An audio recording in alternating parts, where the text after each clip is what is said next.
Hello there, my mate Vince here, and we are in Windsor Marina, and we're on Brian's boat, but this time we're working on this little thing here with this Yamaha Outdoor little engine. It hasn't been run in years and years and years. Brian bought it second hand and he got it running, but then brought it down here and now it's not running. So I'm just going to show you what it's not doing. So there's definitely fuel going into it. So this is a little two-stroke engine, because when you pump it here, there's pressure. So when you press that there, you can feel that there's pressure. But when you're pulling it, it doesn't sound like it's trying to fire at all.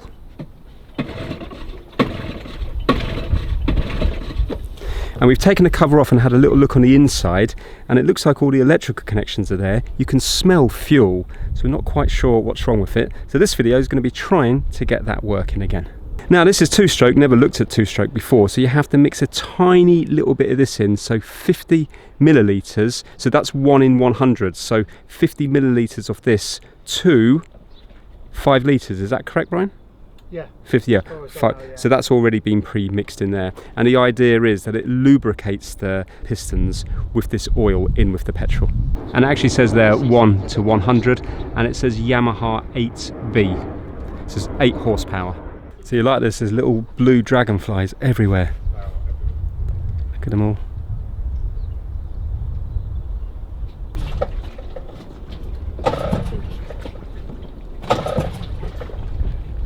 The baby's Tony? 7, yeah. 7? Oh my god. She was living right next to the gate there. Do you remember, I think last time you saw her? Yes. Are they?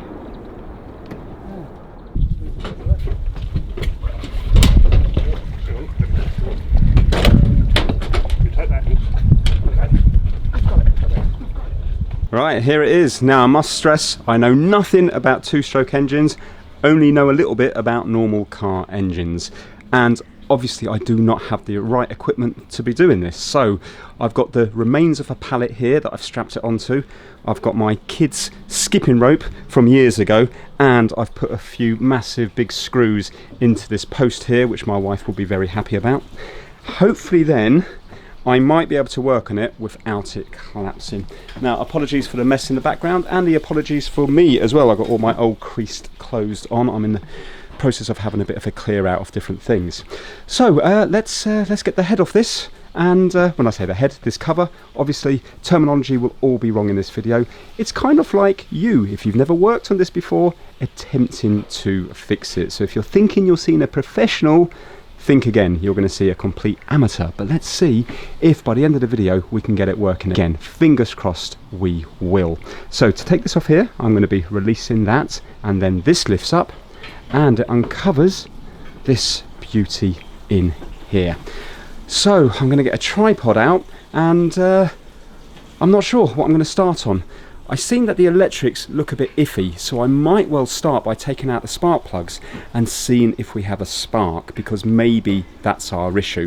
So it could be fuel related, you can see a fuel filter there, or it could be compression related. I haven't got a compressor tester here with me at the moment, or it could be spark related.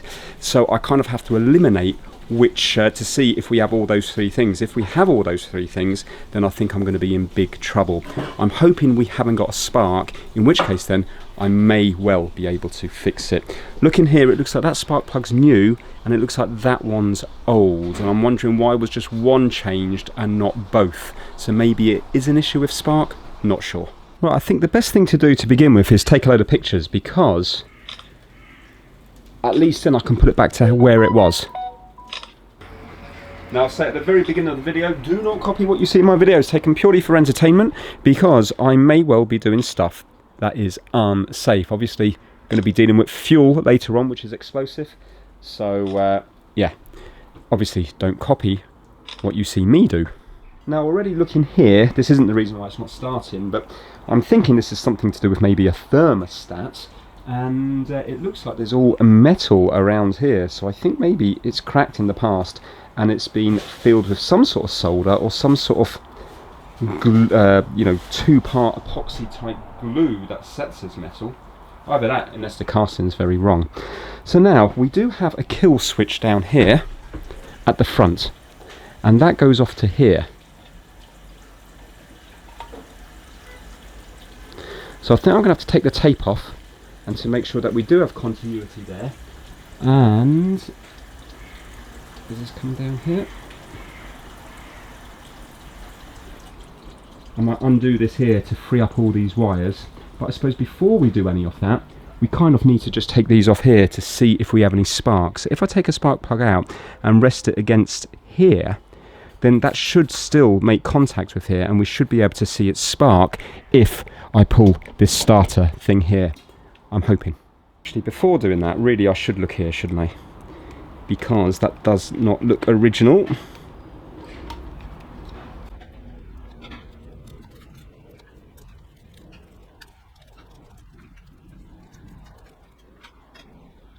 Right, okay, well, they were connected. Now, for the time being, I wonder if I just get a Wago on that for the time being. That needs sorting out. Also, it looks like it's been a bit burnt there. So I wonder, is that actually making a contact? Let me get my multimeter and see if that has broken through there. That might suggest why it's not working, because this is the kill switch, because we have a little button at the front here, which is a kill switch apparently. Right, meter is on continuity. Hopefully you might be able to hear that. So let's go on here and in here. Okay, so the wire is actually intact. So if I was to go on the black wire, which goes in here, and this red wire, we should see what the switch is doing. Okay.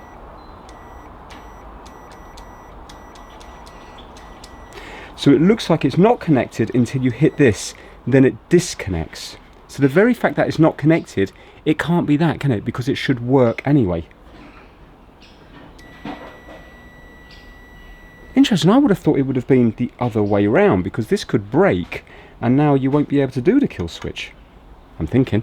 Right, let's get a little Wago on that. Just use a 3-wire one for the moment.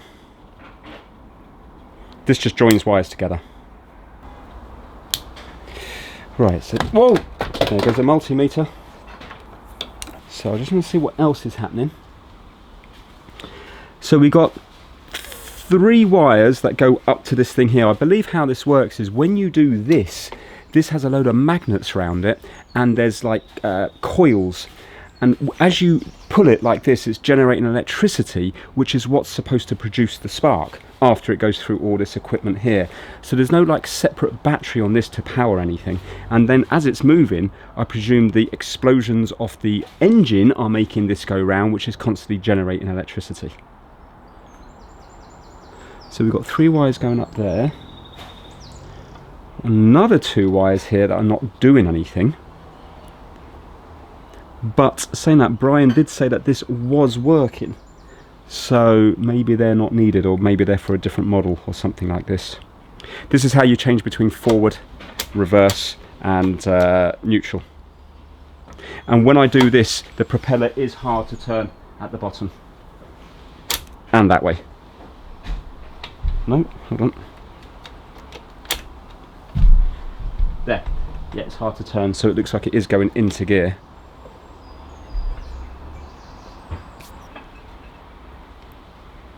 A wire going there and a wire going there that go up to this. I think we're going to have to take the spark plugs out to see if we have any, see if we can see any spark. I suppose we'll start with the new one. And I've got a 21mm socket here. There we go. But we might be able to see if they look fouled up.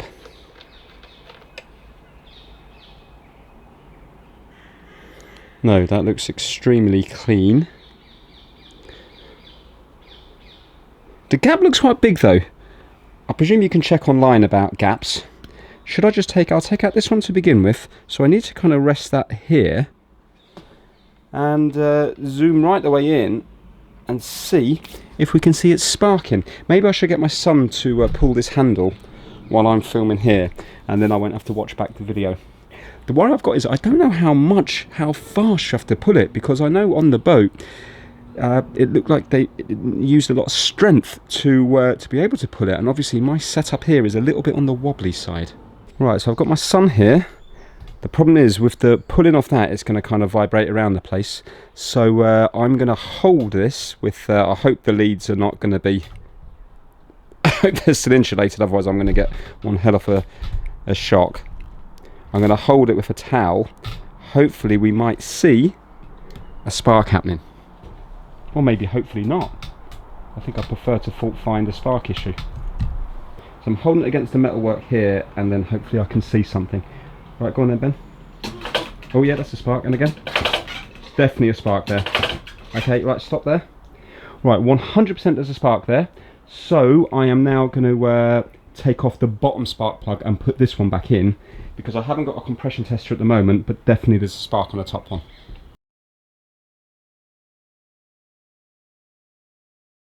Now that's definitely dirty compared to the other one, but obviously it's old. And the gap again looks, the gap looks big. Right, so that's on there. I'm going to hold it against here, and hopefully, 1 second now, hopefully I'll be able to see it spark again. Yeah, go for it. And again. And again.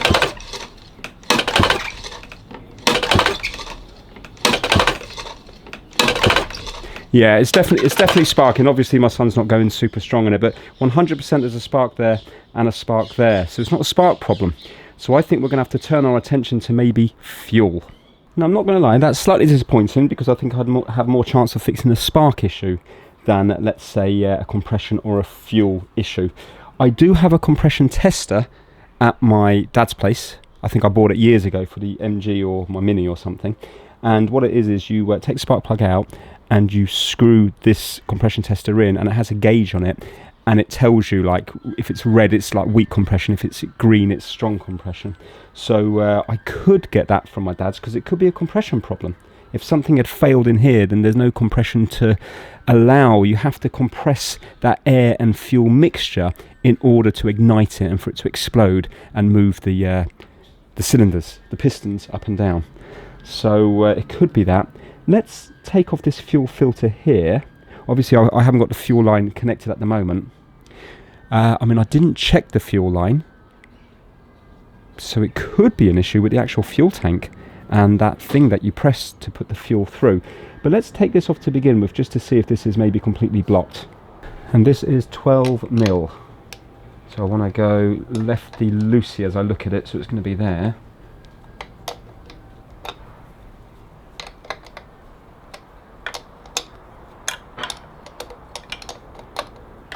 Now obviously I've got to take care, because this is petrol, so it could go up in a little spark, and it could go up in flames.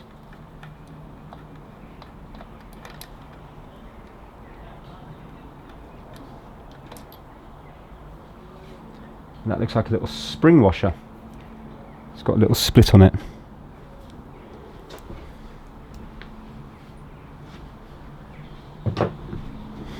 So I'm wondering if bad fuel was used, this filter here might be all clogged up. So we have an arrow going in. You're not going to be able to see this. We've got an arrow going in from the inlet and an arrow going out. I don't think you can, I don't know if you can take that apart. Does it unscrew, or do you just replace it?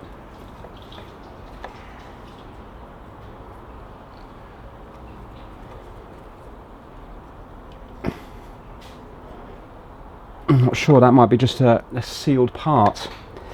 How about if we were to unclip this here, the one going out, and then plug in the petrol tank, the container, into it, and then prime it by pressing it and see if fuel comes spurting out here. If it does, it would suggest that this is probably clean.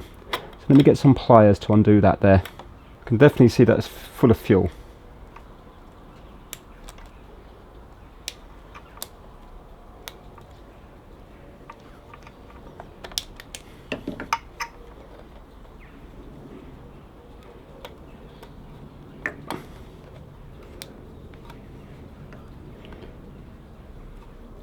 Okay, so if we get a little jar and I put it under there, we should see fuel. I mean, I can already feel fuel there, so I know it's not going to be that.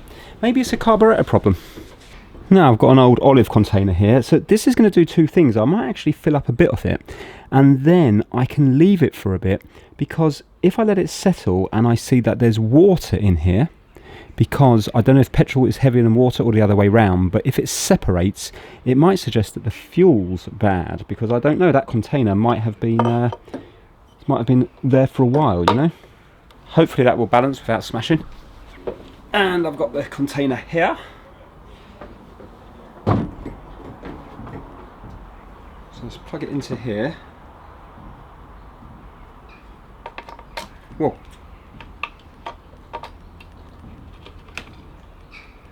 Oh, even that has put, even that pushed fuel for you. So the filter's definitely not blocked. You probably can't see it in the camera, but there's a little bulb thing. You might be able to see it just, can you see it here? Where's my hand? There we go. So if I do this on the bulb, oh, I need to loosen, hold on. Whoops, I didn't put that on properly. There we go. Is that on? Mosquito. Let me turn this here to create a vacuum. Well, not create a vacuum, I think. And now let's squeeze this bulb.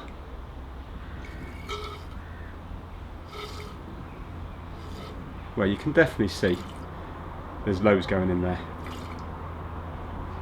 Well, I don't think we need any more than that. So that proves now that this pipeline and everything is okay.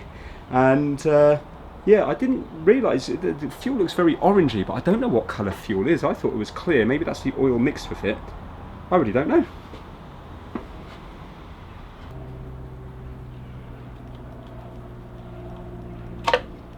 Oh, that wasn't too bad. And I've done up that little thing on the top there, which is supposed to, I think, stop it from coming out. And I'm going to put the lid on this fuel and just set it aside, see if it separates over time. So there is a chance it could be bad fuel, so I could just wait a while, or we can follow the path around. So it looks like now that that pipe goes into something at the front here, which I presume is the carburetor. So I think I'm going to put this back on. Now that pipe goes into the bottom of this thing here, which does look like a big carburetor. So I wonder, have we got a problem in there? I think I'm going to take some very close-up pictures.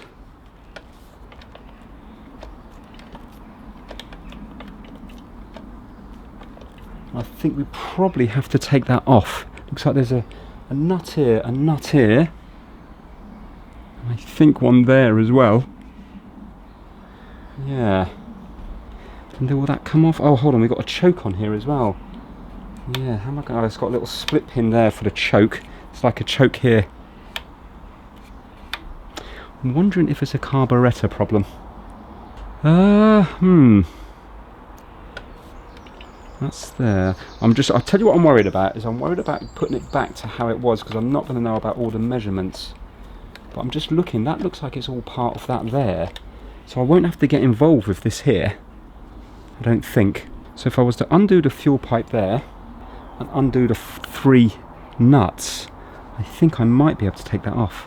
So luckily the carburetor is really easy to take off. There's only 2 nuts to undo, and where the choke connects there's a little split pin that comes out really easy, and then we have the fuel pipe, which is the thicker pipe, and then we have 2 small pipes with no fuel in. I think they might be to do with air. Now just to make sure I don't put the pipes in the wrong place, I'm just labelling them up with a little bit of paper and a bit of tape, and I'm just wrapping them round. Also, to stop any moths, mosquitoes or any dirt getting into the pipes, I've just got some insulation tape and I'm just wrapping up the ends of the pipes just to stop anything from getting in. But now we have the carburetor out, it will allow us to bring it over to the blue mat and have a nice close look on the inside. Hopefully we're going to find some blocked jets with some old fuel on the inside. So lots of videos out there seem to have carburetor problems. It's kind of like capacitor problems when it comes to electronics. Everybody seems to have a blocked jet on a carburetor. So fingers crossed, my mate Vince will also have a blocked jet on a carburetor. Now I haven't got any carb cleaner, but what I do have is isopropyl alcohol, which is the magic stuff that can fix anything, and also I also have a little can of compressed air, so hopefully that will do the same job as the carb cleaner. And the good news is the fuel appears to be okay. I can't see any separation there whatsoever. So it's definitely a problem with the engine itself. Now I haven't got any carb cleaner with me right now, but I can pop down to Halford's tomorrow. It's the middle of the evening here at the moment, midnight. But when I wake up I can get some, if I find some blockages. I might be even able to clean it with some IPA or something.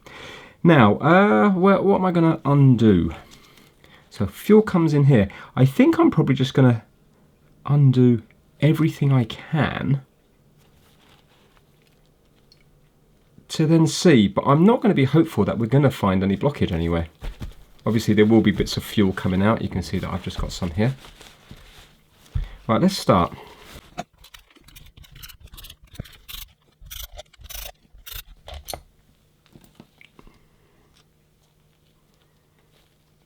Right, okay. Got to be careful now. So that looks like it's a little, would that be a gauze?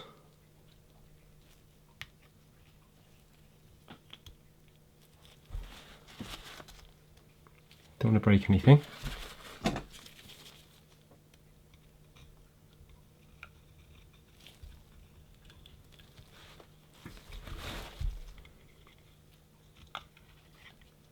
Right, that's come off nice. Now, is there a right... Oh, what's that? What is that there? Have we found something already? I'm going to put that down that way, so I can put it on the same way. What is that?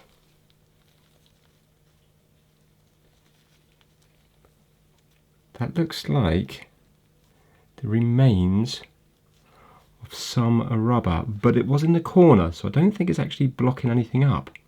Looks like it's the remains of a gasket. I'm assuming that's not supposed to be there. Also, I need to remember it goes on that way. Right, so if I put that on there, does this need to be cleaned? Let me get some fresh kitchen roll.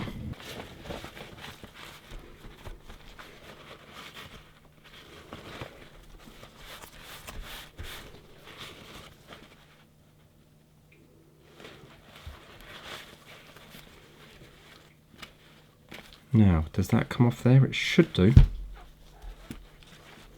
Don't want to break that gasket. Oh, there we go. That didn't come off quite as smooth, but I haven't broken it.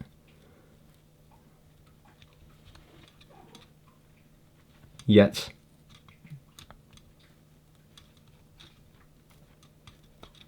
There we go. Right. Oh, so look, that's the remains there. So the middle of this gasket is a kind of reddish colour. So are these, I presume these are like filters.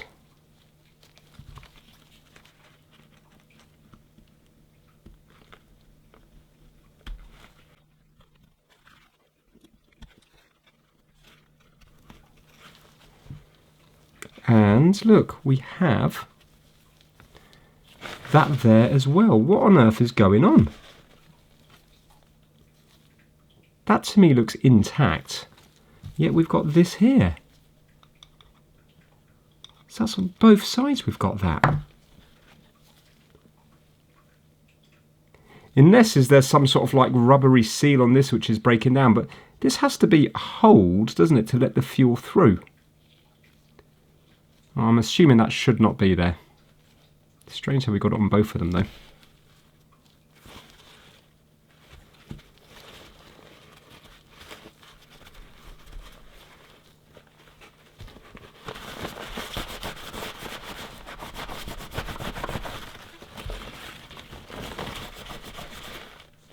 I can see right the way through here, so that's clear. Now I'm not too bothered about that because that's just going to create the seal against that bit there. And also it's quite far away from the actual circular bit, so I think that will be alright. Anyway, I can't actually see a problem with that. Apart from those two big bits of black rubber that we found.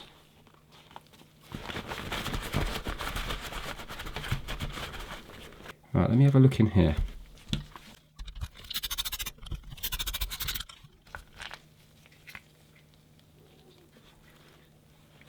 Right, so that's to do with the choke.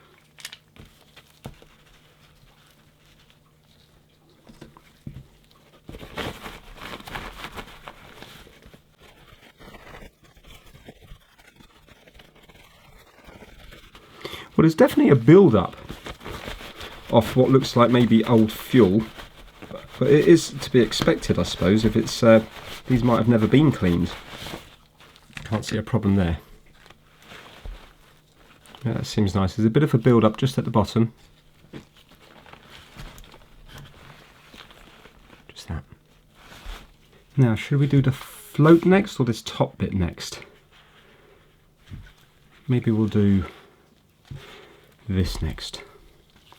Oh, there goes all the fuel. Whoops, should have done that outside. Yeah, there's loads, isn't there?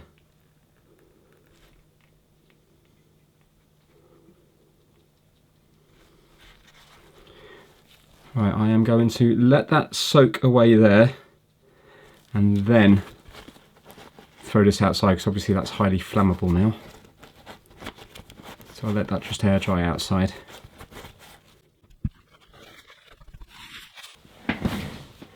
Right, this is 12mm.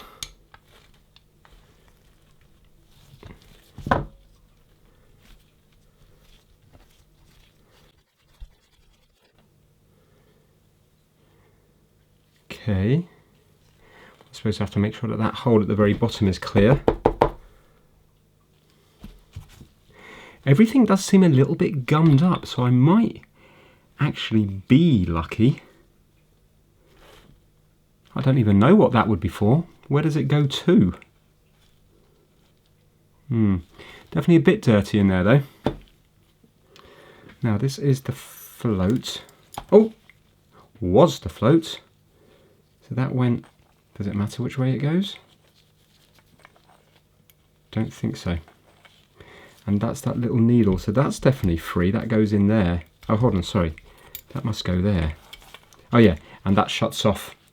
This here shuts off the needle. This thing here.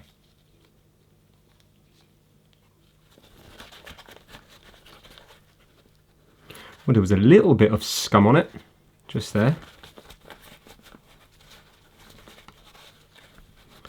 I am going to have to get some carb cleaner.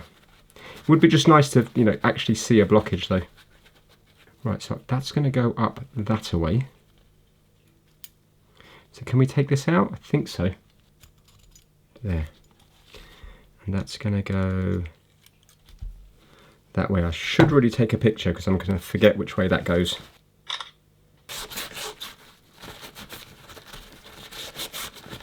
Float doesn't look broken, so I presume that's working okay. So I do take apart as much of the carburetor as I can.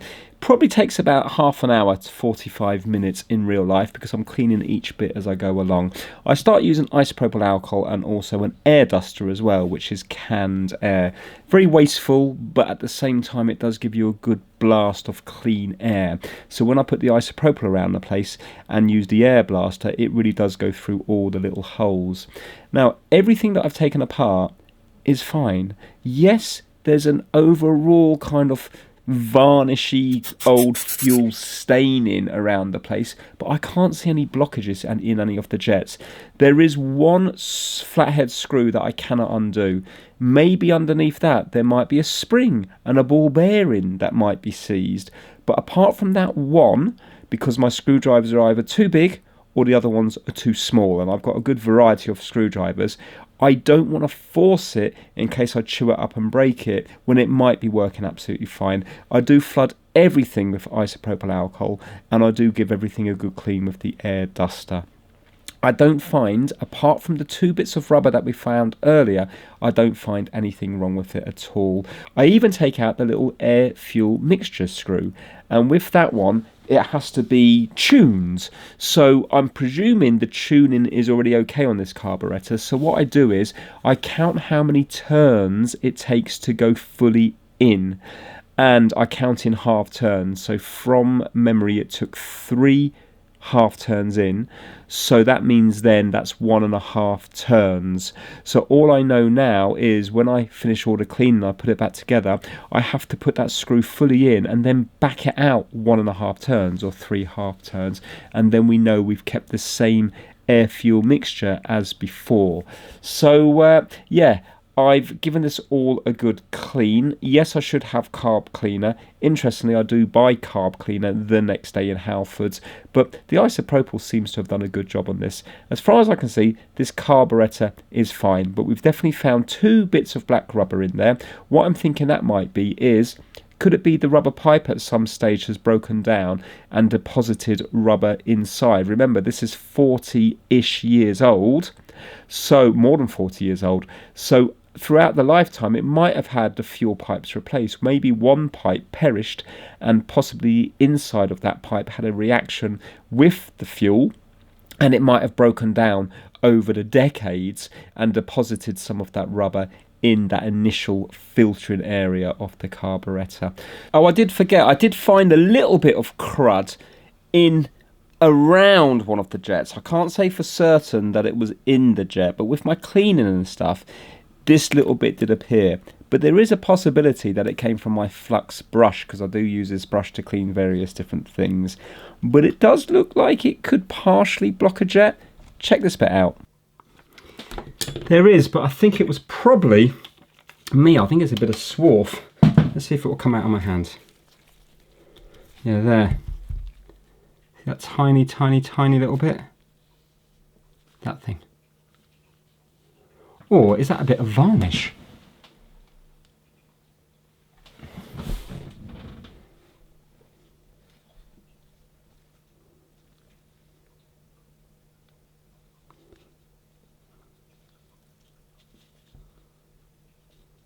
Ooh, hold on, did that just get dirty?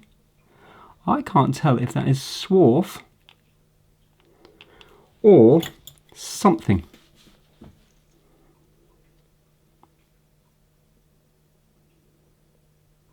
Let me try and crush it.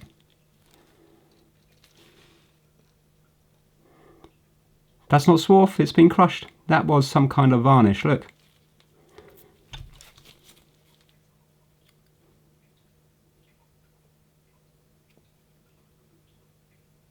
There you go, I crushed it. Right, okay, well, that was in that little hole down in there. But I can't undo it. But you can see that the hole now is clear up here. I don't know if it's clear further down or not.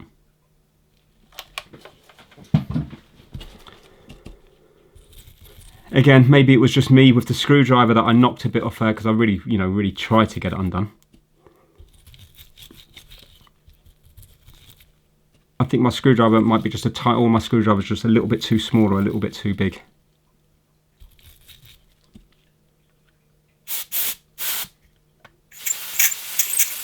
Yeah, I can feel that. And I can feel that. So I don't think they're blocked up. So apart from the 2 balls of rubber that were found and that weird little thing that looked like a splinter but did crush into nothing, so could be a bit of gummed up varnish fuel, the carburetors look good. So the fact that we found those 3 things hopefully means that maybe this engine will now work. So it's late at night now, so I'm going to put this carburetor back on tomorrow. Let's pick up the video, because it's really easy to put on. Let's pick up the video as it's back together. We have to start this engine in water because they overheat quite quickly apparently.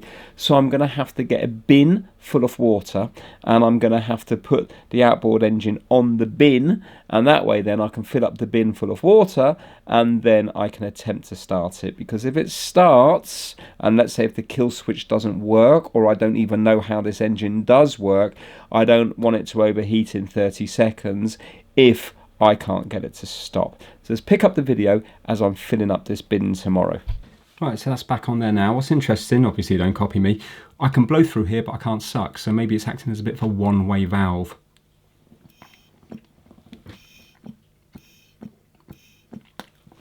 So it's going to allow fuel in but not back out again. I just get one of my white hairs caught in there. Don't mind losing them. One sleep later.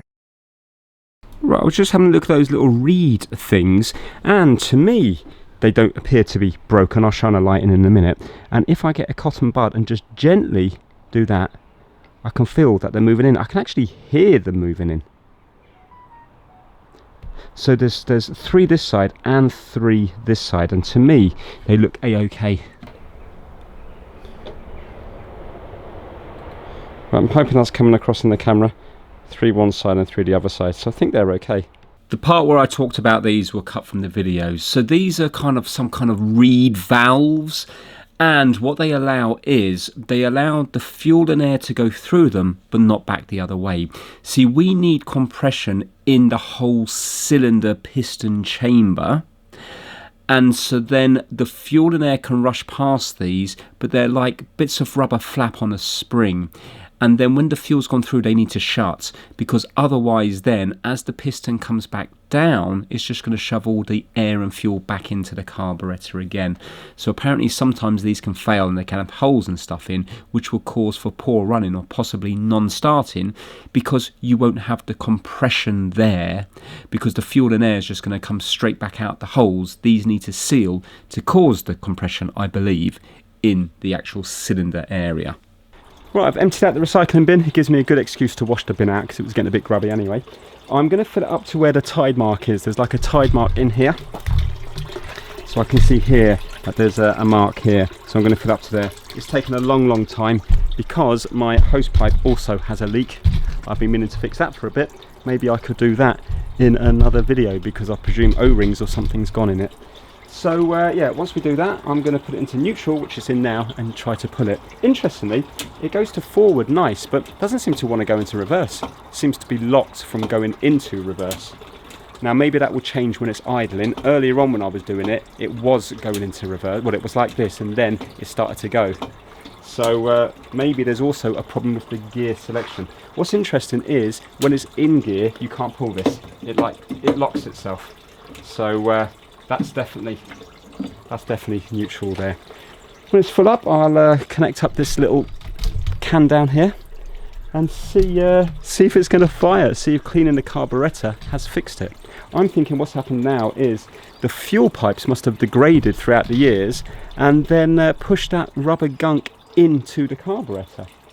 But as far as I can see, it wasn't causing a blockage, but you never know. I do love the look of this though. I believe it's from around about the 1980s or maybe mid-80s. It just looks so stylish with this little bit here. Just all looks so nice. Great addition to any boat. It's taken an absolute eternity to fill up. I could have stripped the carburetor and cleaned another one by now. Looking at the serial number, I googled it, it's between 1978 and 1983. Really enjoyed working on it so far. The thing that I haven't liked is my hands stink of fuel, that horrible. I don't mind the smell of fuel when you're at a petrol station, but clearly that varnish feels like gone off fuel and it absolutely stinks. And my poor blue mat that's been with me through all the trials and tribulations of my channel. Well, actually it's my second blue mat. But it's in the bath at the moment because the smell didn't leave it overnight. So right now I've got it submerged in the bath with some mint shower gel to hopefully make it smell of mint rather than petrol. It's still filling up. I've had to go into my shorts so you might get a glimpse of my turkey white legs if you're lucky.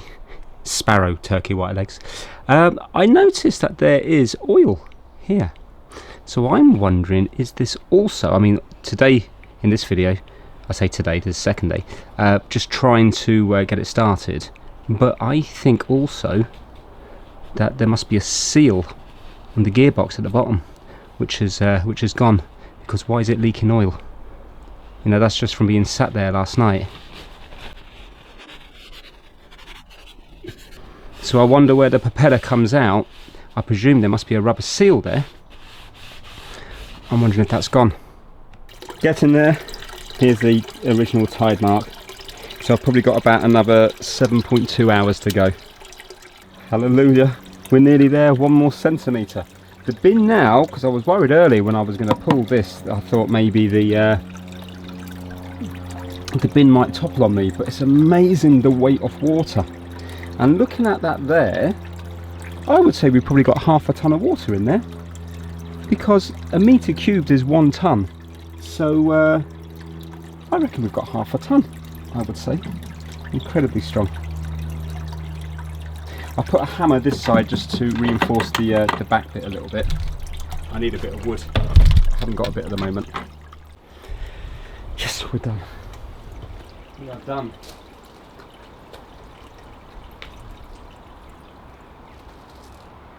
Now that the weather's nice, maybe I could fix that hose pipe in an upcoming video.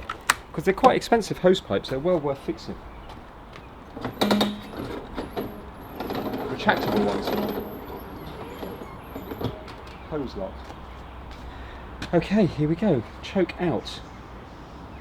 Let's get this connected up down here. Hopefully it won't spurt out at me like last time. So in. Get in. Are you in? You are in. Just going to wipe my hands from the petrol. Now I need to undo this cap.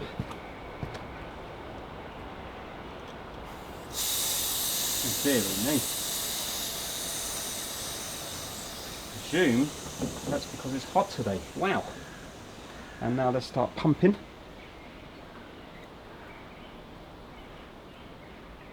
This rubber looks like it's starting to perish. Well, weirdly, it already feels like pressurized. Okay. Fingers crossed, I've never started one of these.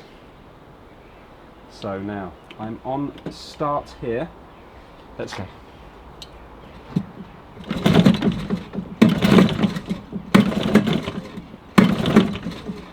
Nothing. I'm going to try pumping this at the same time. I can't really do that, can I? No, because that's going to break there. Okay, let me do it more.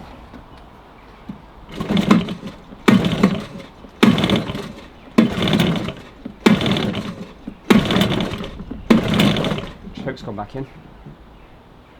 I don't think you can twist these ones.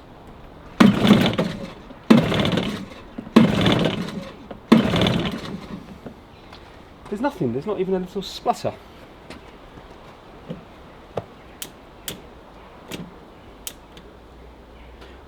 I'm going to try holding this in case it's something weird with the way it's been wired.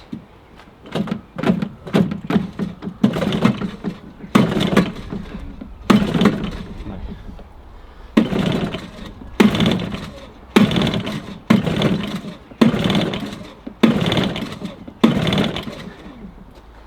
There is nothing there at all, yet we know we have spark. What could it be? Unless it is compression.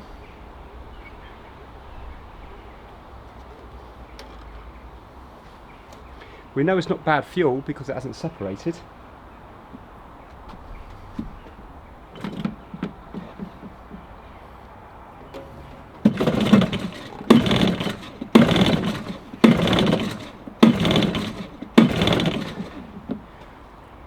What a shame. So we know fuel's getting to the carburetor. I've cleaned the carburetors. The reeds look okay. And we know we had sparks on both cylinders. And it's not even attempting to pop unless it is a compression problem, unless there's no compression there.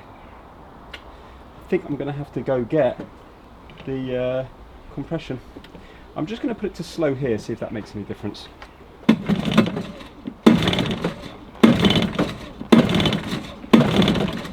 No, and fast.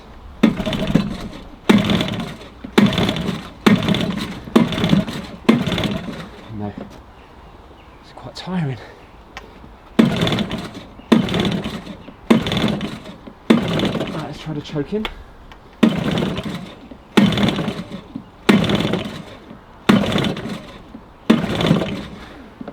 I don't think there's anything there at all.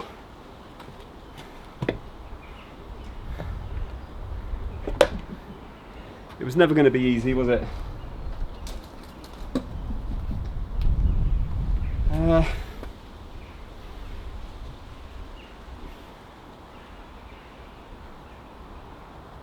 I suppose what I could do is I could undo the screw at the bottom of the carburetor, because surely by now fuel would have had to have gone in there. Let's do that. Right, let's use the Anders screwdriver on it. Anders runs the My Mate Vince Face Club. What? Face Club? That's a new one. What I meant to say is, obviously my mind's elsewhere, the My Mate Vince Fan Club on Facebook. But I do quite like Face Club. I'm looking for a new venture. Perhaps I could set up www.faceclub.com. You never know. I might be the next billionaire. Or trillionaire. I could be Elon Musk. With Emma. So if you haven't joined it yet, go on over. Yeah, there's fuel coming out. Right. So 100% we got fuel getting to the carburetor, which is good. How about if I was to drip some fuel directly into the cylinders? Do you know what I mean? If I was to take these out and drip fuel directly in and see what's happening. I'm not sure. I don't think I've got a funnel. I'll have to make something, and then we might have a bit of a pop or something like that. Now that I've, just in case there's some weird airlock, done the bottom of that. Let's just see if it's doing anything now.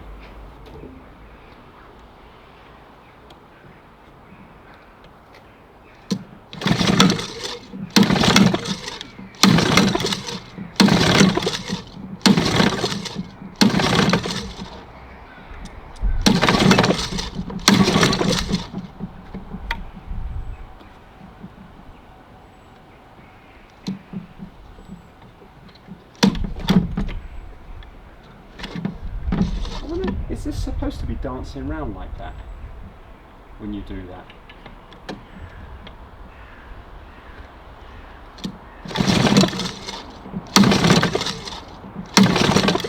What if I hold this? Yeah. It's still doing it, isn't it? Could the timing be out on it? Because you have all these degrees here, and I can see it says TDC. I wonder, is the timing out? Could be that the timing's out, couldn't it? Let's try getting some fuel in there. Also, it'll give us a chance to look at the plugs. See, are they any bit wet?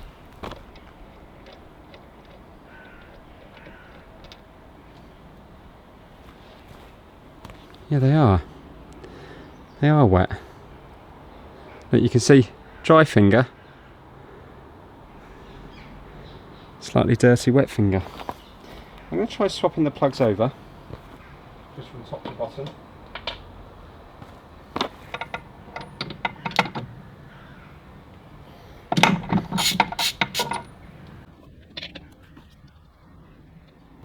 Yeah, that's nicely wet. Yeah, and I think it smells of fuel. Oh no. Well, that means there is fuel getting into it, so there's no real point in dropping fuel in there, is there? I think it might be a compression problem. Well, I cut up a milk carton, and I think that might go in there, possibly. Reminds me of something. From Dragon's Den years ago, a shiwi. Right. You can see there that there's no water. That's been overnight now. Right, okay, I hope now this doesn't leak absolutely everywhere. Right, don't even know how much to put in. Maybe we'll leave it at that. Might be one hell of an explosion. And let's do this one here. There we go. That worked surprisingly well. And we'll put the new plug in the bottom. Mix it up a bit.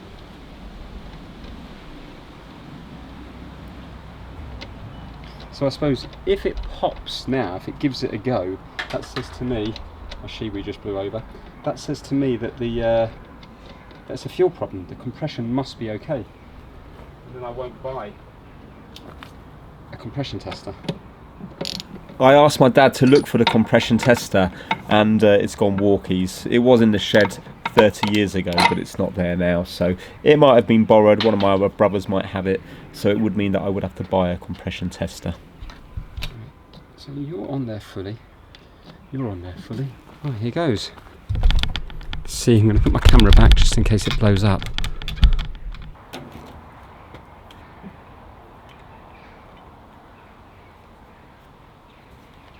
It goes.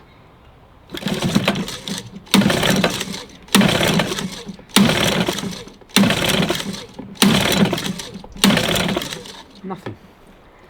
No pop, no nothing. Why? Oh no, I think it might be a compression problem. That'd be terrible. So we've got fuel, we've got spark, but I don't know about compression. Let me buy a compression tester. A second sleep later. Right, it's the next day now, and I have a compression tester. I bought it from Amazon.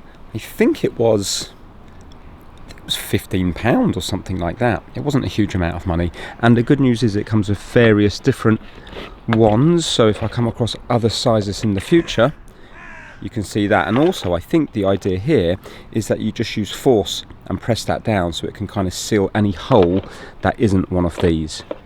So let's see if this has compression. Now I spoke to Brian, he's changed the impeller down at the bottom.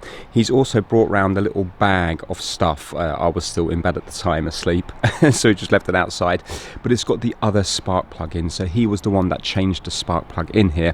He can't remember why he didn't change the other one. Maybe it's just maybe he just forgot. But anyway, let's do a compression test and see what's happening. Then what we'll do is we'll pop the other spark plug in as well, just to see if it makes any difference. So there's going to be two new spark plugs.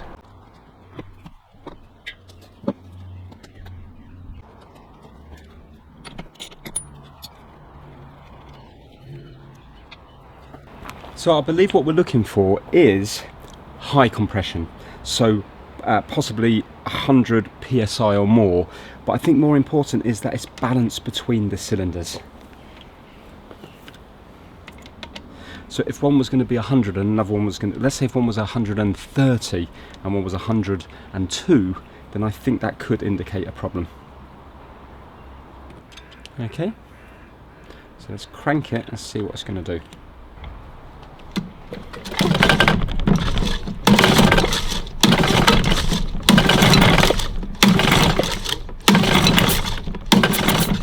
Hopefully that's enough. Right, well there you go, 120, would that be 10, 20, no 5, 10, 15. So it's just over 120, so maybe 121. Nice. Right, let's do the other one. Well, I'll tell you what we'll do, let's get the new spark plug anyway.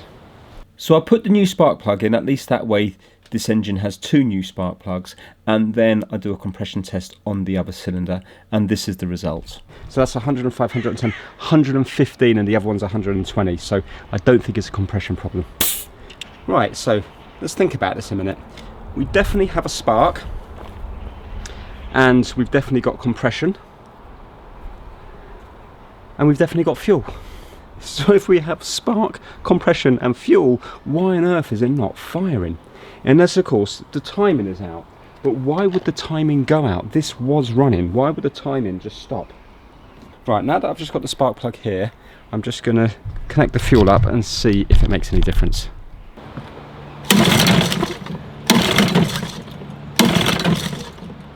So I pull and pull and pull and pull like a maniac, and pull, and then I pull a bit more just in case, because I want to have this working for the end of the video, and then I pull a bit more and pull a bit more and pull a bit more. I pull so much I skin my finger. This thing is not starting.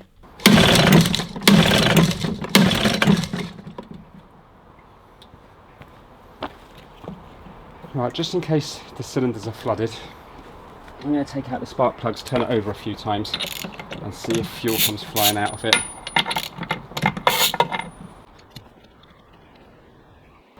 I can actually see fuel on the inside of it there, so if I do that in my hand, you can see it's all come out here. So maybe it's flooded.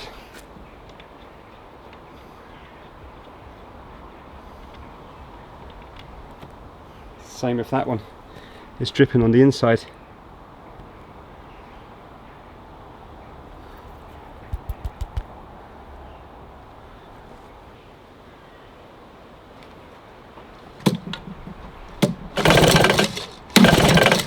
There you go.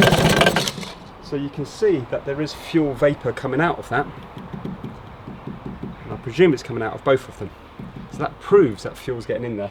Editing this video back, I realised how dangerous that was that I did there. I should have at least put maybe a towel in front of it so it sprayed fuel onto the towel rather than just into the air, because if there was any spark anywhere, that would have gone up in flames. Especially the high tension leads are still connected.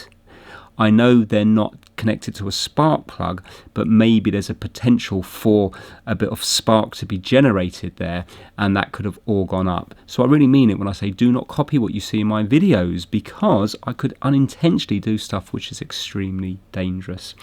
Anyway, I turn my attention back to the spark. We know both spark plugs are sparking, but apparently if it's an orange spark, it could indicate a weak spark. You need a white spark or a blue spark. And if it's orange, it might not actually fire under compression. So yeah, I don't know what colour my spark was. It's too hard to see. It looked a little bit orangey, but it looked more white than orange, so it might well be a strong spark. I'm going to measure with my multimeter these coil packs to see if they're the same as each other. It'd be unlikely for them both to have failed at the same time. So although I don't know what readings they should be similar to each other. If one's vastly different than the other one, it may suggest that that one or the other one is breaking down. Right, so apparently to test these, you need to go between the low voltage side and the ground, which is this black, well, just somewhere on the block, but this black wire that goes to here. And then I think it's between this side here and this side here. So between the low voltage and ground, we should near enough have a direct short, a really low ohm reading. And then between here and here, we should have a high ohm reading, like towards 10,000 ohms. Now, I don't know what this is going to be, but what I'm looking for is something different, because they're not going to have both failed at the same time. So if they're both giving me the same reading, it says to me that the coil pack is okay. So I'm going to disconnect it from here. And I'm just on ohms. And I'm going on that black wire there. Right, so that is so that's 1.93 ohms, but you need to remember on my meter it varies quite a bit, and I'm already at half an ohm, just with nothing connected. So so that's 1.9. So that seems about right. In fact, 1 second, let me give it a little wiggle around the place and make sure that there's not a bad connection on that wire. Right, so 1.9. And it's still 1.9. Okay, so that seems about right, I think. Let's test the bottom one.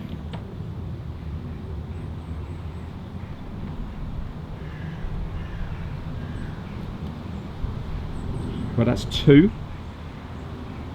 I'm moving it around, and it's still 2. Okay, I think that's all right. Now let's test this here.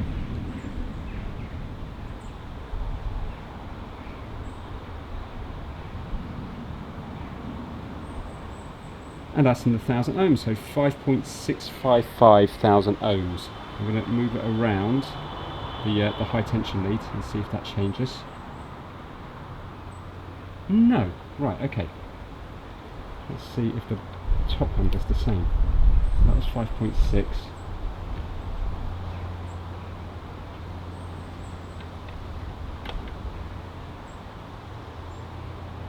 And this is 5.5, so they're the same as each other. Give it a wiggle around. So although they might not be in spec, they are the same as each other, and they're not going to both fail at the same time. It'd be highly unlikely, so I think we can say that the coil packs are okay. What I'm going to do is I've got this easy start stuff. Now you've got to be careful because there's no oil in this, so I could kind of burn out the cylinders. I just want to because you know two-stroke has the oil in to lubricate the cylinders. I just want to see if it gives me something. If it starts up for a few seconds, then I know then that it's probably a fuel issue. All this could be related to bad fuel. I haven't got any other fuel here to test. If it doesn't start with this either, then it could well be still a spark issue. But these seem to be testing okay, and we definitely have spark. But maybe it's not a strong spark. But maybe I need to take this part off here to see what's going on. So what I'm going to do is I'm going to try to take off this little air thing here, and then I'm going to see if I can spray this in to see whether or not it's going to start up. I'm not even going to connect any fuel or anything to it.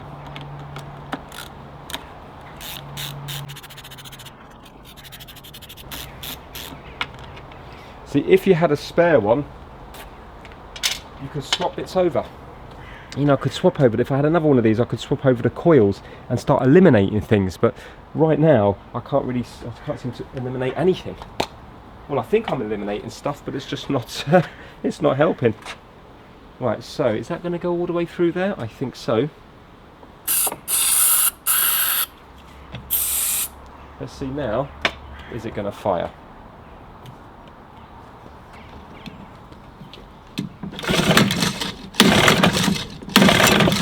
Is that even going to get through to there? Kind of presume I need to do this at the same time.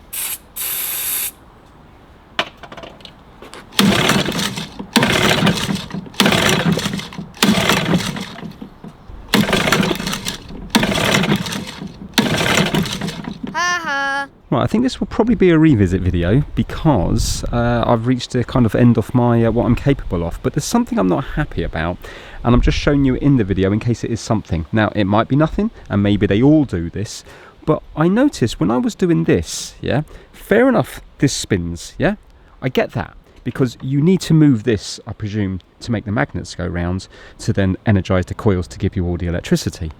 But why on earth, when I move the throttle down here, you can see this is moving all around the place. So clearly this is to do with like acceleration, which I presume is, it's moving the linkage here to allow more fuel and air in, and I presume it's changing the timing ever so slightly. You know, like advancing the timing or something, yeah? But watch this, it clearly says on here start, and there's a little arrow. So that should be in the start position. When we go here, you can see it moves that way. When we go here, it moves that way, yeah? Now let's put it back to start. But when I do this, it's moving all over the place. Look, even if I do it slowly, look at that. So how can it start if the timing's all over the place? Surely that needs to be still, because otherwise you're trying to start the engine and it's like retarded, advanced. Is that right or not? You know, when you do this, that's moving all over the place. It's doing that. And I'm wondering, is that the problem? Because it's messing up the timing. So really, you would need to have this, I'd need to have this in place.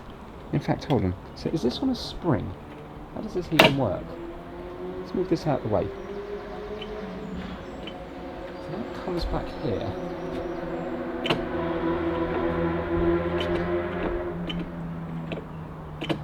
Supposed to be on a spring?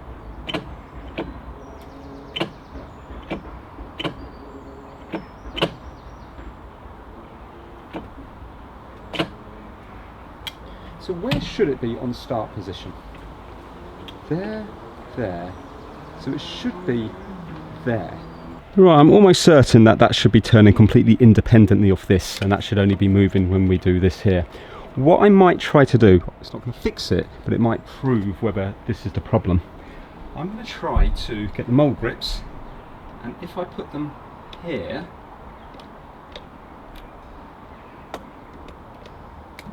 just loosely, so I don't want to bend up the wires. There we go. Now, I wonder would that lock it more in the start position. Just going to do it very gently. Yes, so it's not jumping around as much now. So let's get the fuel. Obviously it's not going to fix it, but it might prove if that is the problem. Let's get the fuel, plug it in, see if it's behaving differently.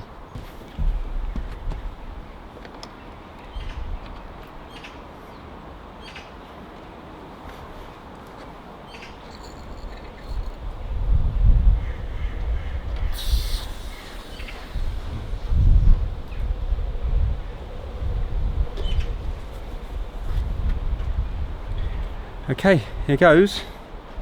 Choke in. That should be locked there now. Gentle.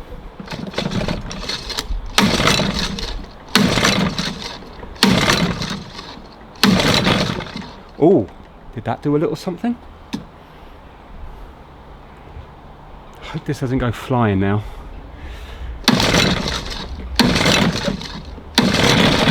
Yes, yes, yes, yes! Yes, yes, yes, yes! Did you hear that? I can smell it.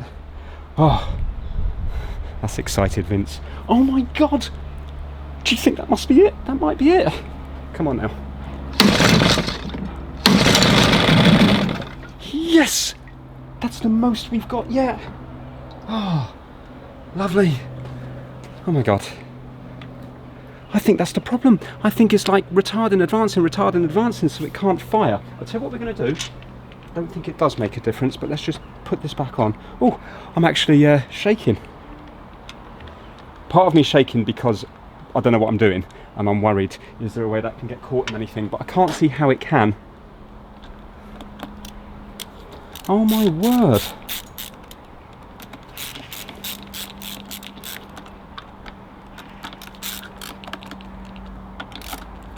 Come on now. Come on.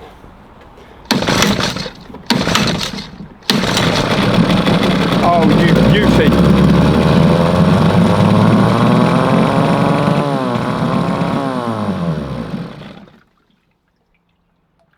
Oof. I didn't like the way that seemed to rev up quite a lot, but maybe these are just very high revving engines. Check out the smoke there. Brian did say that he mixed the oil and the petrol, he put more oil in to kind of lubricate the cylinders. Because I don't think it had been used in 20 years or something, or 10 years. Amazing. Have we proved what the fault is? I think so. Let's do that again.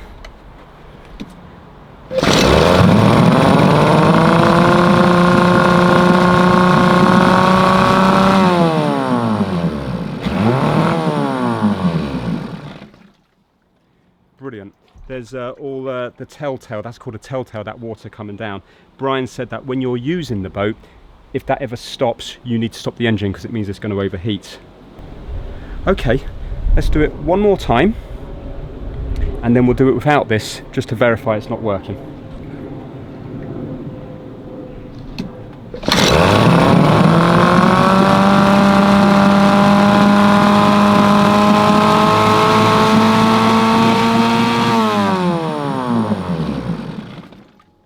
And interestingly, you have to hold that down until it cuts off. I thought you just tap it. Right, let's release this now. Good old mole grips did the job. And let's see now, is that still working? There. So let's see, is it going to start now in the same place?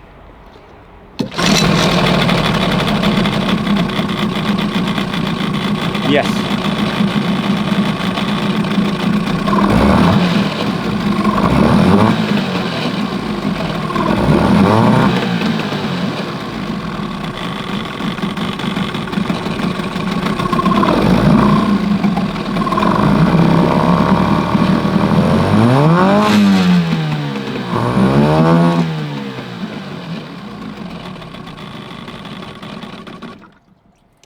Well, that's a little bit annoying.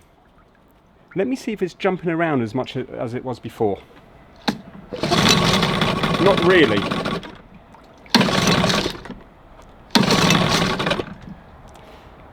I think we've proved it because, yes, it started that time. I'm wondering even by running it, would this kind of level itself a bit?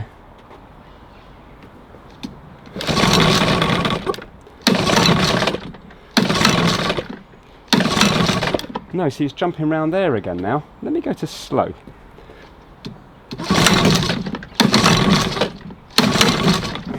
No.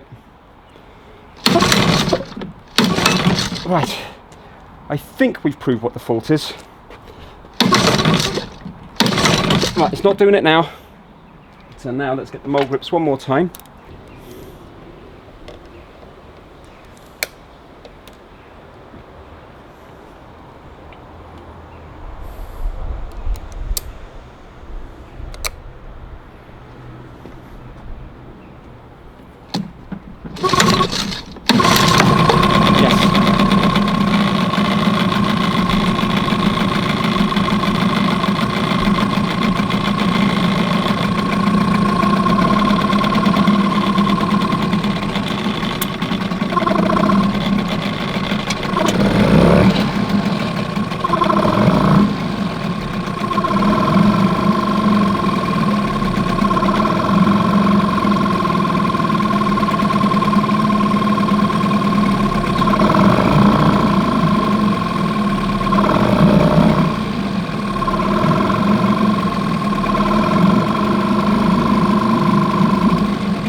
seems to go into gear. I don't want to do reverse. Right, because I've bent the cable a little bit here, it feels a little bit notchy. This kind of feels like it's jumping to there. So what I'm going to do is I'm going to undo that. I just want to see, is it, you know, is this tight against here, or is it something to do with the cable's a bit loose, it's not grabbing this properly? Because when we move this, you can see that it's moving around. And if you look at this black wire here, it's twitching around the place.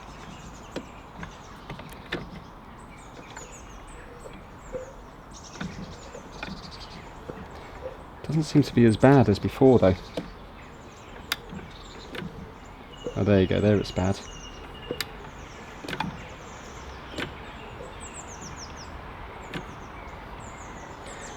So I'm going to take a few pictures and have a little play around with that there and see if it changes anything.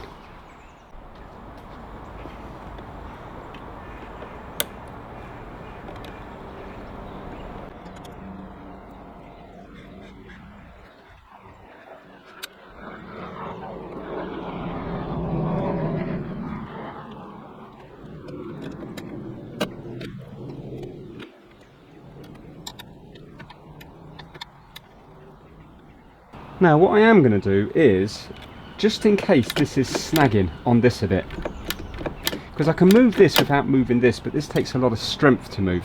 But when I move this 100%, it's kicking this around. You know? Hopefully you can see that moving here. It's going back and forth.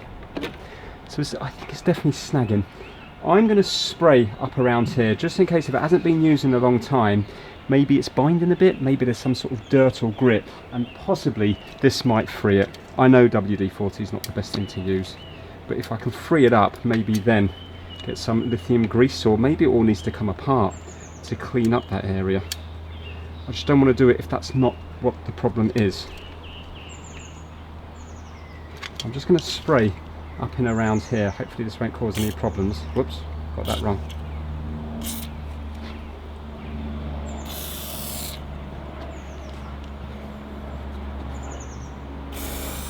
Because there is a lot of grease around the place, and maybe the grease is getting old and has become a little bit sticky. So if I can get this moving nicer without snagging, I wonder, could that be the issue?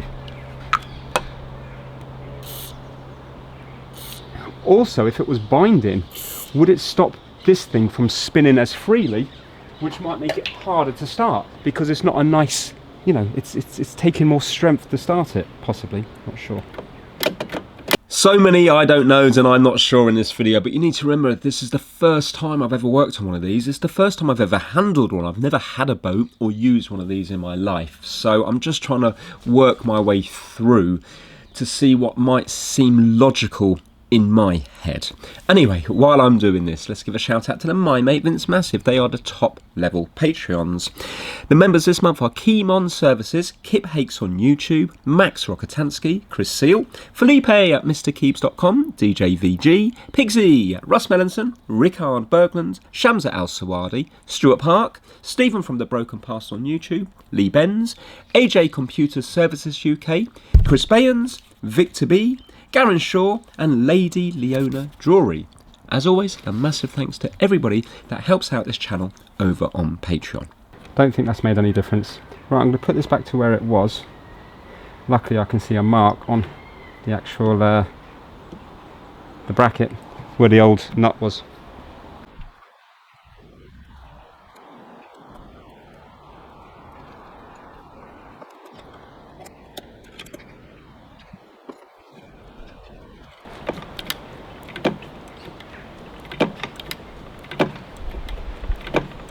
Well, it doesn't seem to be snapping back now, so I think I've straightened up that a bit.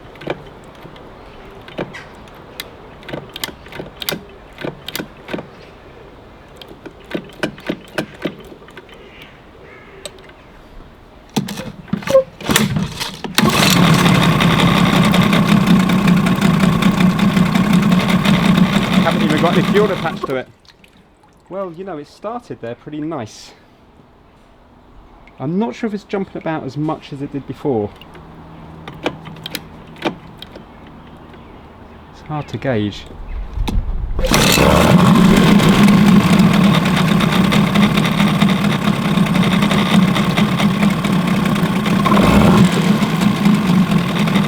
Just shows you how much fuel is in the carburetor.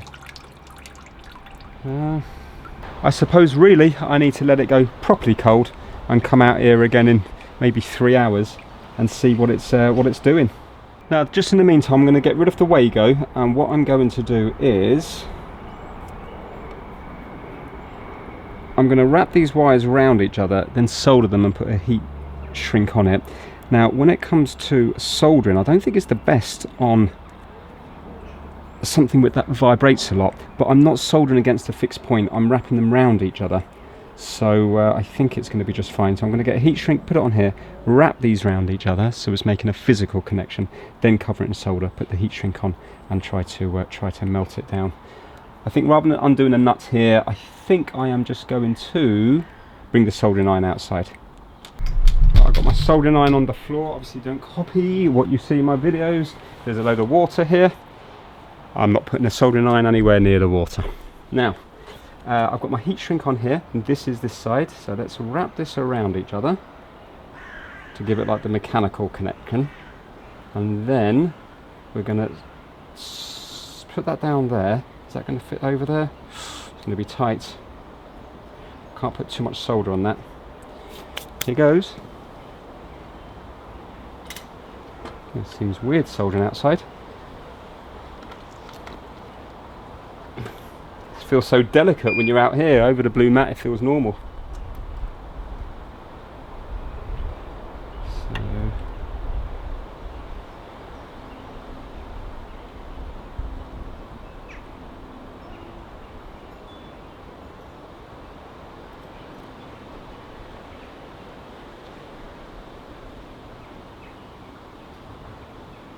there we go. Loads on that.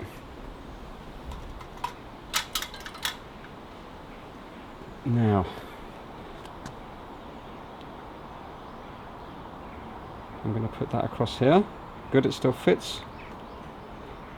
Now I have to try to shrink that down. I wonder if I get my soldering iron rather than using hot air. I'm not sure if I've got a lighter in the house, might have somewhere. I wonder if I've got my soldering iron and held it near with the heat from that. Start melting it down without burning it.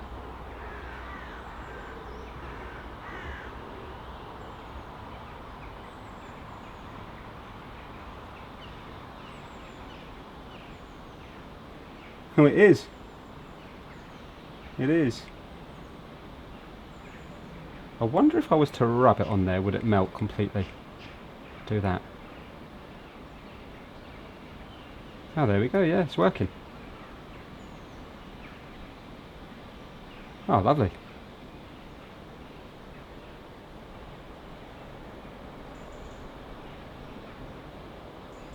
Well, that's shrunk down perfectly. And I'm going to cable tie this because I don't want it going near this gear selector thing.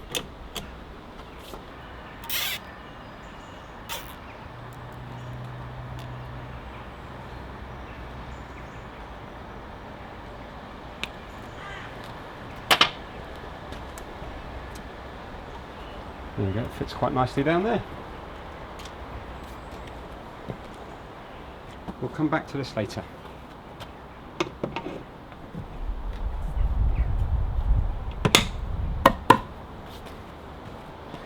Might just give it a quick one now for luck.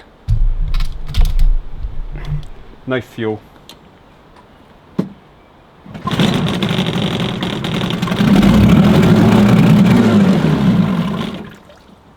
Brilliant. 3 cups of coffee later. Right, it is about 3 hours later now. Hopefully this has cooled down. It hasn't been on since. I'm going to say it's not going to work because I haven't actually done anything to fix it. So that's in there. Release the pressure. And pump, pump, pump. Right, here we go. That's gone hard. We're on start. What do you think? Yes or no? I'm going to say no. Oops. Is that it? Yeah. What?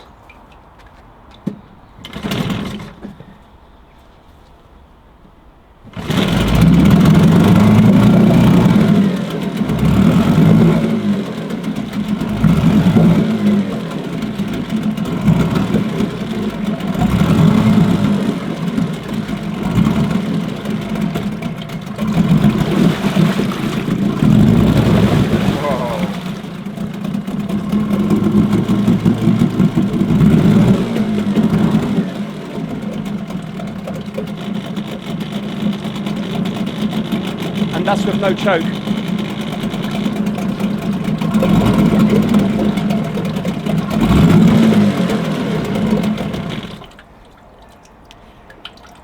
I don't know. Let's give it one more go.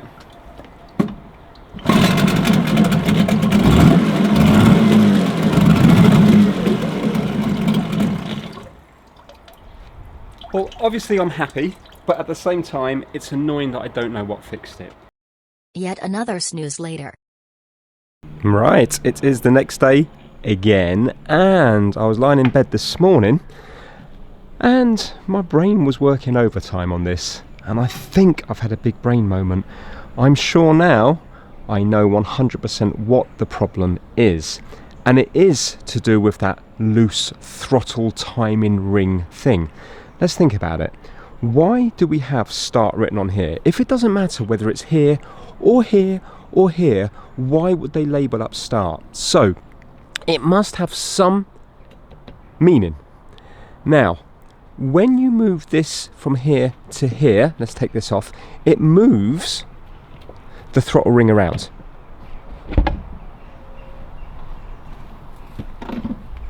So when we're moving this, you can see that it's moving this around, yeah? But it's not just moving this and letting more fuel into the carburetor, it's, letting more fuel into the actual engine itself. It's actually moving this here, which is to do with the timing. Because if you have a look, this is all marked up as like TDC, and it's got a load of degrees and stuff around it.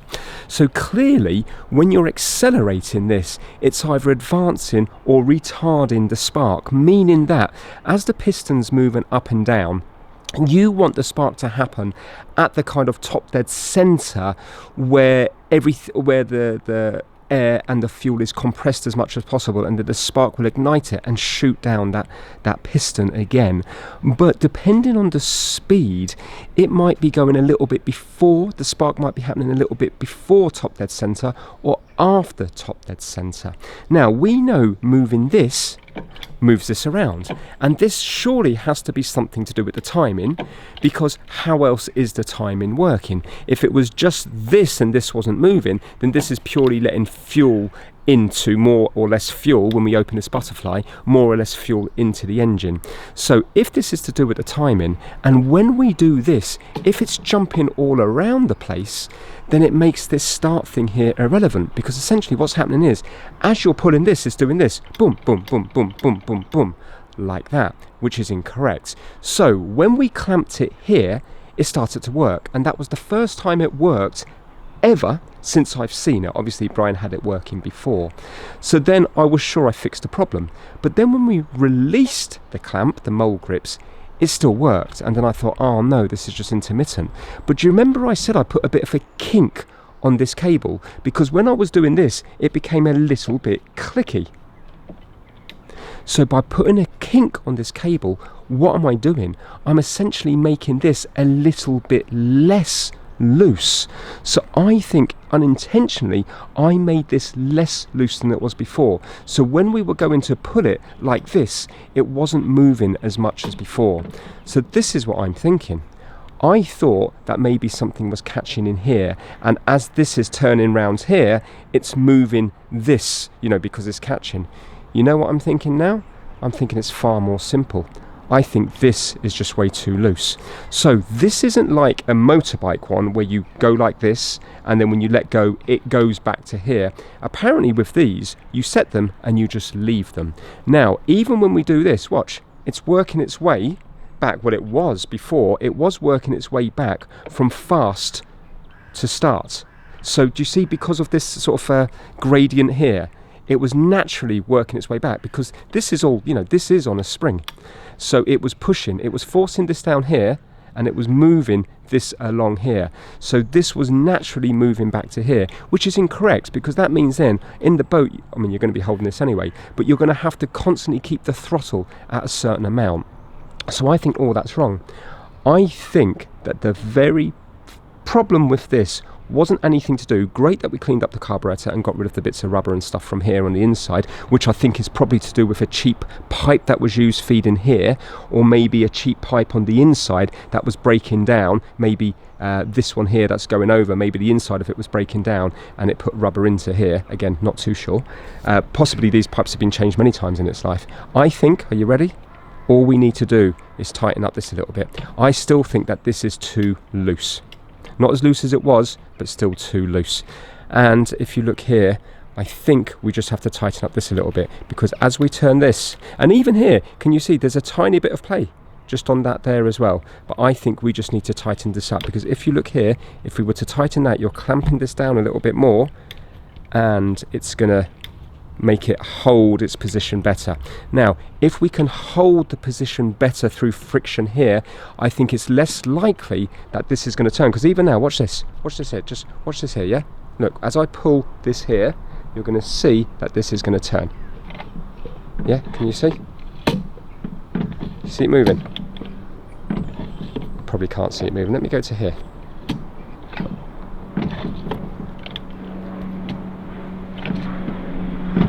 Yeah, you can see it moving. You probably can't see, but it's moving ever so slightly. Remember, I'm just doing this one-handed. So let me get a spanner out, let me tighten up this. I think then we're going to have a lot less wobble on this here. And when I've been trying to look at these engines online and trying to see people start, yes, it moves a tiny bit just from the inertia of, you know, doing that, but not as much as this one here. This one was doing this earlier. So yeah, I really feel quite smug. I think that is the problem. I'm going to probably be proved wrong now in the comments, but I believe that's the problem. It is a 10mm nut. Pardon, is that broken?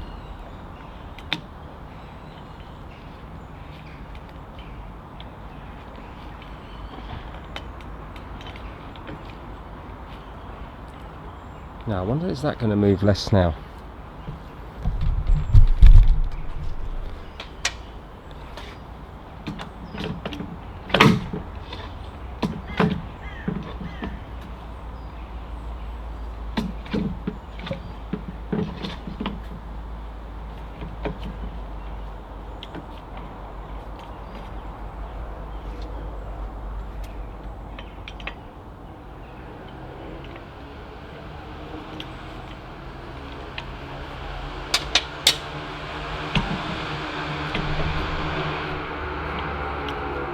It's certainly more, you know, it feels more certain when you're on that one there.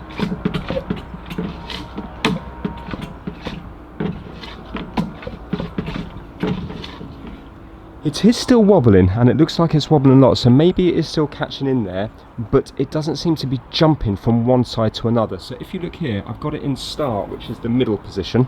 So you can see start here, and it's in the middle position here. And really, it will stay in that middle position. I know I'm just doing this slowly. Yeah, it's vibrating left and right, but look, it's staying in that middle position. And I think before it was kicking over a lot more, because I remember here, this was jumping all over the place. I think that's it, you know. I think that is the problem. And if you look at this now, you can see you just need a bit more strength to put it where it goes. I'll tell you what we're going to do. I haven't started this yet today, so let's start it now. I wonder, would it start without any fuel, or is the fuel evaporated overnight? Let me just see.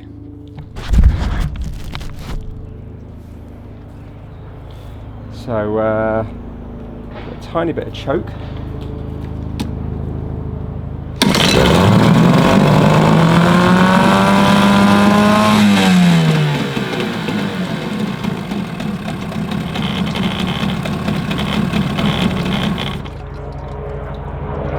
Well, there we go. I think we've definitely proved that it's been left overnight, and it's started up first time there. Right, let me get the fuel. So put it on start.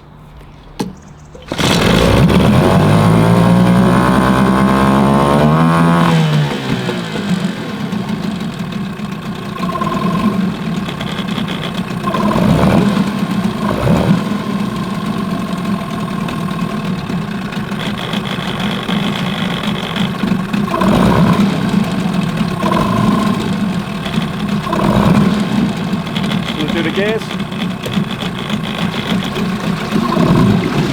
Yeah, I can see it splashing about. And that's reverse. Whoa, that's powerful.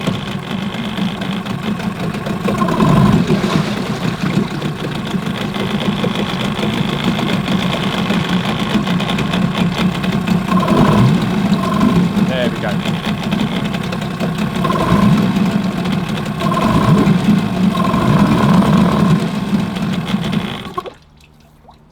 Fantastic.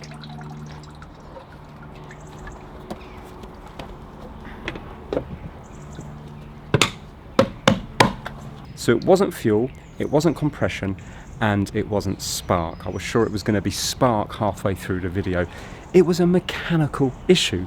This here, I think, was just a little bit loose, and it was causing a timing mess up when it came to starting it up. So yeah. For me, a really, really interesting fault. Obviously, if I'm incorrect, put it down in the comment section. I feel now that I'm 99.9% sure, and working out why when we took the mold grips off it started to work, it's because I physically made it a little bit rougher because of the kink in that metal cable there. So in my brain, my incorrect amateur brain on outboards, it seems to make sense. So yeah, thoroughly enjoyed this one here. Now, I did end that video Billy Big Balls, all proud of myself, and then I spoke to Brian and spoke to my dad, and they both seem unsure about the fix, which has now put me from being 99.9% sure I fixed it to only 50% sure. Yes, it's working, but did it just start working coincidentally? Because that ring is still moving. I don't think it's as moving as much as it was before. So I really don't know now. I'm gonna have to leave it up to the comment section. Maybe if I was to leave this sat here for a month and go to use it again, it wouldn't work all over again. The other strange thing is there's no oil leaking off it now. So we had oil in the wheelie bin, I had oil on the floor where this was stored, and I had oil when it was on overnight. But now, since it's actually been working, there's no oil dripping off anywhere. And this has been here now for a day and a half. So yeah, all very, very, very strange. But anyway, I thoroughly enjoyed it. I hope you did too. If you did, give it a big thumbs up. I definitely want to look at more outboard engines in the future. Apparently Brian has another one, a 30 horsepower one, so that must be a bit of a beast, and he says that that's not working properly, so I might well take a look at that one. If you've got any info about this at all, please put it down into the comment section below, because I'd be very keen to find out, did I fix it with that ring, timing ring, or was it just coincidence? I'm going to say I fixed it to make myself feel better. Thanks for watching, everyone.